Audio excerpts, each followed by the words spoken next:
பிரம்மாண்ட புராணம் கூறும் ஓர் அற்புத கதை. முதலில் விநாயகர் தோற்றம் பற்றிய உண்மை. தேவர்களுக்கு ஒரு பெரிய தடை வந்தது. விக்னாசுரன் என்ற அரக்கன் உலகையே தடுத்து நிறுத்தினான்.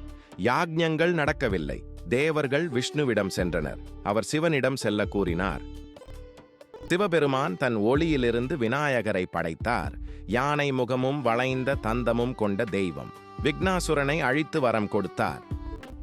ஆச்சரியம் என்னவென்றால் விக்னாசுரனுக்கு மோட்சம் கிடைத்தது. அவன் கேட்ட வரம் விநாயகர் பெயரில் முதல் எழுத்தாக நிலைத்தது. விக்னம் என்றால் தடை. தீமையும் மாறி நன்மையாகும் என்பது இந்த கதையின் பாடம். எல்லா தொடக்கத்திலும் விநாயகரை வணங்குங்கள். ஓம் கம் கணபதையே நமஹ என்ற மந்திரத்தை கீழே எழுதுங்கள். இந்த வீடியோவை உங்கள் குடும்பத்துடன் பகிருங்கள். தினமும் புதிய கதைகளுக்கு சந்தா செய்யுங்கள்.